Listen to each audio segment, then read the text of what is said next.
下面第3部是讲修行。用那个咱们讲半月多钱呢？让今马特你准顿办了，吃咱头我呢就比较咱们都娘了点几个娘中呢，也就是说，就能传讲或者说是在学术上就千经万论，就很多很多的这些论点呢，他可以会讲，可以会说，就什么都很精通一样的。但如果你没有很好的修行的话呢，就像鹦鹉学舌，鹦鹉给它叫一句，它也会重复一句，就是非常聪明。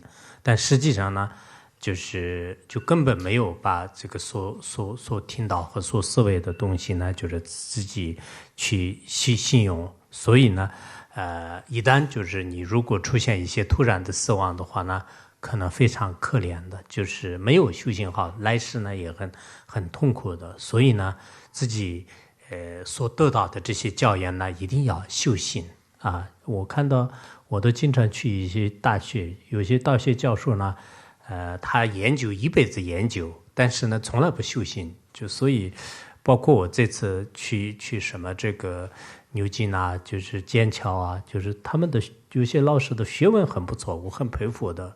但是呢，因为一辈子是学术的这种研究啊，就是所以说我有时候觉得说啊，这些人也死的时候呢，跟我们凡夫人一模一样的，肯定很痛苦的，很可怜的，就是也有这种感觉。但是我们很多人呢，可能所学到的一定要去修行，所以法王的这句话呢，就是要求大家不要天天的学术和理论，就是应该是要实地去修，否则的话呢，自己的这种相续跟这个法呢就不相应。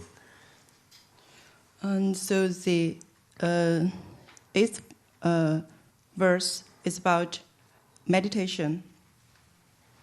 So we know a lot of people, when they study the Dharma, they kind of like study that in a more like an academic research way, very theoretically. And if in that way, it's just like, we know, parrot. When people see something, they can repeat it. That's something looks like exactly people who study the Dharma, but not take that into their heart. They just listen to that, think about it, and then repeat it. They don't know exact meaning. It's not just the literal meaning. They have to take that into their practice, into their heart, to really apply those theories and their understandings into their practice. That's something very important. If we do not do that, then when death arrives, then you will find you have nothing you can use to face death. And if that happens, you will feel very miserable, and your lives to come will also only be very suffering. So I think it's very important for us to practice, to apply what we have already learned into our practice. Like when I met a lot of university professors, they spend their entire life in their research, especially those who are doing research in Buddhism. They are really studying Buddhist texts, but they never practice, they never do meditation. Like this time I went to Oxford and Cambridge. Some of the teachers or professors, their academic research is amazing. I really admire them in that way. However, when I think about when they die or in their deathbed, they will still just like all the ordinary people who will be very miserable. So I think after we learn, we should really study. Don't do merely theoretical or academic research in Dharma teachings. We should really do that. And Khenchen Jimepen Rinpoche here in this verse, he requests us to bring our study in Dharma into our practice. 因为这个修行呢很重要的，下面的这个寄颂呢也是再三的强调，就是修行啊，茫茫界里出自了ramjam个，让进得了苦尼塔斯丹，这个拉曼就是端机让人出，是宁可觉得东西来点个是，就是说释迦牟尼佛就是宣说的这个非常多的84000的法门呢，实际上归根结底的话，就是调伏自己的心，就目的都是佛宣说的各种各样的法门，就是让我们开悟，让我们真正的了解自己心灵的状况，就这么一个目标而做的。所以让我们呢不要单着一些词句，就每天都是从文字上画，就是没有深入去修行，那这样的话非常可惜的。所以说就是我们深深的这些教言呢，就是一定要记在心里面，好好的修行啊。很多人可能从次第的开始要修啊，就很多人可能最高的方面呢，就是也喜欢修，就是先刚开始观认识心的本性，然后再下来就是我听说很多国外人呢，先认识本性，然后呢再修假性，就是其实这个次第呢有点乱，就是按理来讲先修假性，然后再观这个心性，就是这样是比较好的。And so the verse 9, it says in this way, all the teachings from Shakyamuni, Buddha Shakyamuni, all the 8,400 teachings from Buddha Shakyamuni is about how we can tame our mind, or how we can examine or look at the state of our mind, also about how can we reach enlightenment. So we should not just look at the words.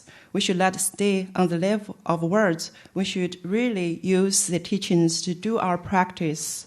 So for this kind of very profound teachings, we should take them into our heart, memorize what's the meaning of that, and then we can do practice on it.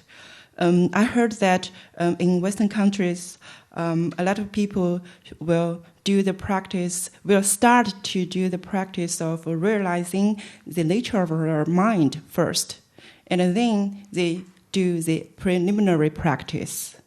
I think this is not in order. This is not the stage of the path. You should do the preliminary practice first, and then you go to look at your mind and try to find the nature of your mind. That's the correct order.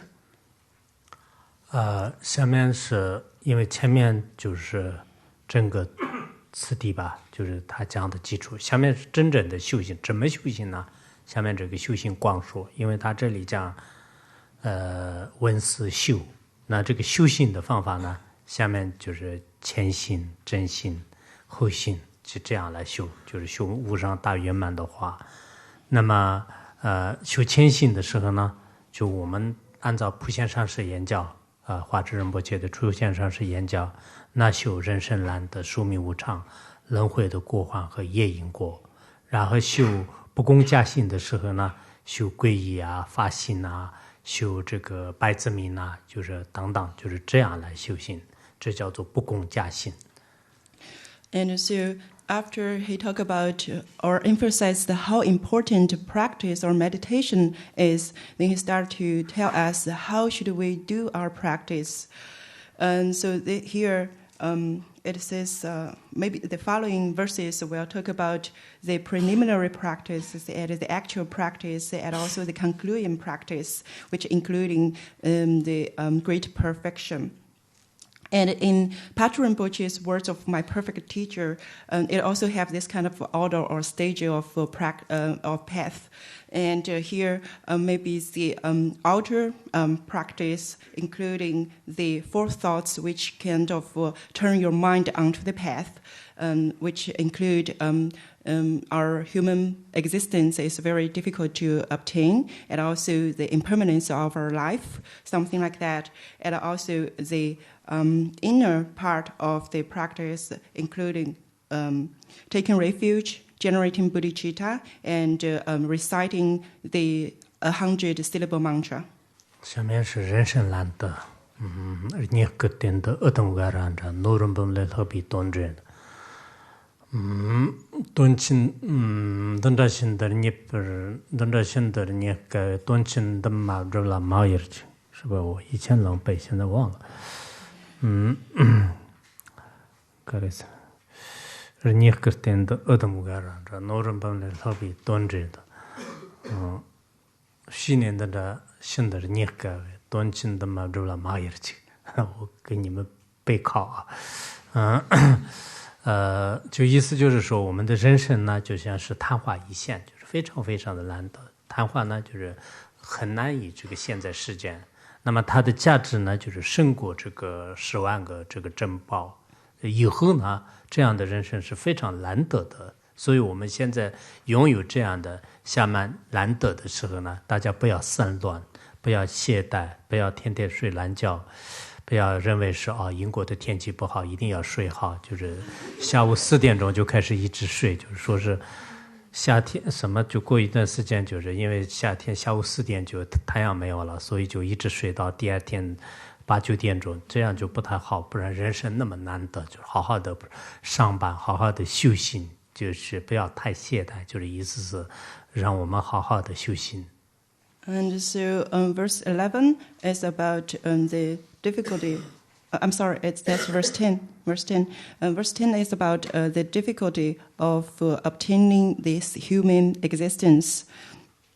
And because this human existence or this human body, which is so difficult to obtain, and this metaphor used in this verse it's just like the udbara flower, which only blossom for blossom once in very, very long time, and it worth more than 1 million precious gems.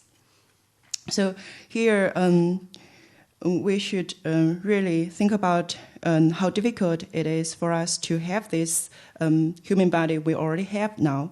So we should utilize this human body to do things, to be diligently do our practice. We should not waste our time. We should let, Kim said, for example, we should not oversleep, because I heard that the weather in UK is not very good. So a lot of people say I should sleep more, because during the winter it will become dark at 4 p.m. or something like that. So don't plan to sleep from 4 p.m. from one day and then until 8 or 9 a.m. the next day. Don't do that, and that's not good. So we should really make good use of this human existence that is very difficult to obtain. 下面是那个寿命无常啊，吃得着就那么个懂着，那么怎么懂把时间活么呢？路当大都不弄没，大给求着人，就是说。这个死亡的话呢，就像是这个天降霹雳一样的，就是突然就会降临的。那么什么时候会死亡？死的方式是什么样？死的地方是哪里？这些呢，我们谁都无法测度，无法这个传猜。所以就我们不一定就是有多少年了，多少月啊，就是不一定能住得上很长时间。所以呢，现在很快的时间当中，马上要修行，因为一切都是无常的。其实佛教的无常观就是我们修行人来讲很重要的。现在世间人呢，因为不懂无常，就是他一直认为是我自己在这个世界上很长时间。但是我们修过无常的人呢，可能在工作上啊，在感情上啊，在生活上发生一些变化的时候呢，你也会觉得无常的以前有钱，就是现在没有钱，无常了；以前没有钱，现在突然发财了无常了。然后也不太执着，以前很好看，现在觉得不好看了无常了。我以前很好看，然后以前不好看，就是现在就好看了。有些做整容的话，也是无常，就是所以我们无常很需要观。So the verse 11 is about the impermanence of our life. So this is just like the flash of lightning in the sky. We don't know when it happens. Nobody can predict when or where we will die. That's something we don't know.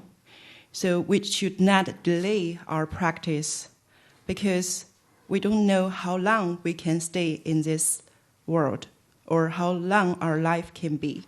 So we should start our practice right now instead of postpone our practice in the future. However, most of worldly people or ordinary people do not understand impermanence. So they think they can live long, very long. Maybe they just think they can live forever. But for people who have the idea, have the concept of impermanence, they understand their life better, and they can cope with difficulty in their life better, in their life, in their relationship like that.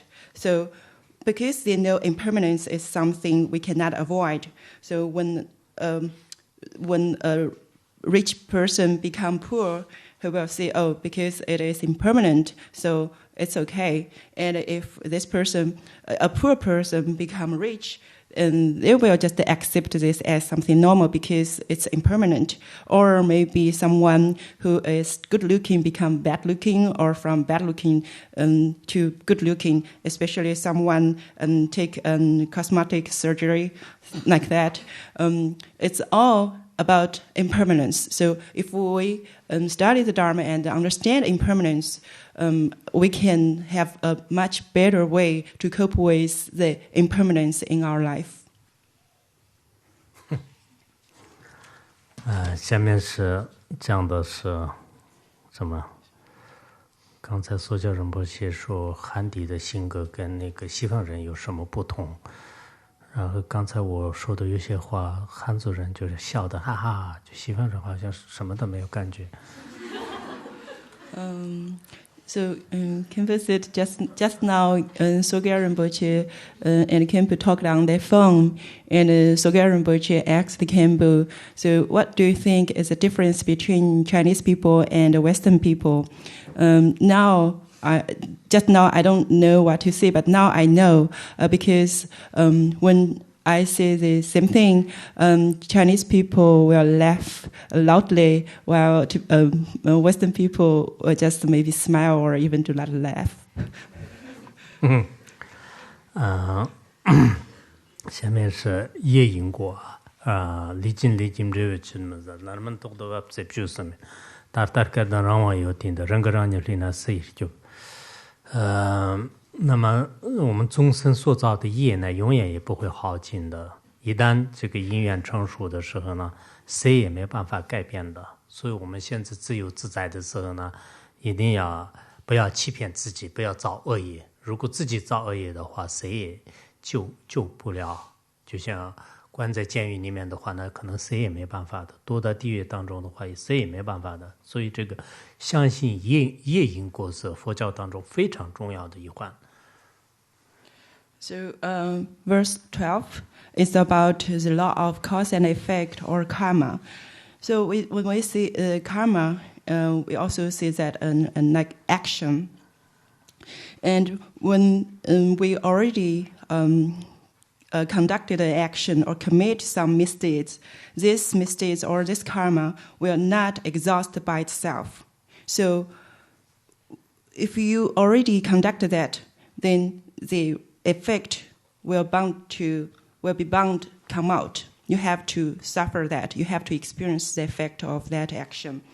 So when we have the freedom to do not deceive ourselves, we should not commit any misdeeds, because if you commit misdeeds, then suffering is waiting for you. It's just like in prison, you have nothing else to do. If you do bad things, if you commit misdeeds, maybe you have to be born in hell. So that's a similar thing like when people are put into prison, their life will be miserable. 下面是轮回的过患，所更可能等我的学者呢，占把咱们的娃儿有你呢，让一得给理生活动物，现在引起让他专门做。我们轮回当中的，比如说地狱啊、恶鬼啊，个别的一些痛苦，如果仅仅是意念，或者是听到，或者是看到一些画像的话呢，就是毛骨悚然，非常害怕，就是非常可怕的。那如果是真的这些无边的这种痛苦的，就逼迫你的身体和心的时候呢，你会能忍受吗？就是扪心自问。其实我们这些从理论上可能你们大家都也许会，但是我们修行上呢，也许可能很多人都没有升起真正的这种定界，就对于因果方面就是有个很深的这种修行，然后轮回的过患方面呢，也经常就是哇，这个如果我转生到地狱里面，真的怎么办呢？就是有没有这样的？我看到有些佛教徒的话，连就这种不相信，就是那这样的这种修行人呢，就是很可笑的，就是所以可能理论的基础跟修行两个结合起来很重要。And verse 13 is about the suffering of samsara, and it says, so if we listen to someone describe the suffering in samsara, or look at the pictures or like videos about some sufferings in samsara, we may feel that may cause us to shudder. However, if you have to experience those sufferings by yourself, then you can imagine what's going to happen. So you should ask yourself if those sufferings that you know or you listen to or you saw have to happen on your own, what will you feel like? So you can just imagine that or visualize that to feel that in that way. However, I find that a lot of people, they have some understanding about suffering in samsara just theoretically, but really in their heart, they have not yet gained certainty on this. So I think it's better to have combination between the theories and also the actual feeling, the actual certainty that you should try to gain that certainty. And I also know that some of the Buddhists, they even do not believe in hell. They don't think the existence. They don't believe in the existence of hell. So I think that's something that really need to work on.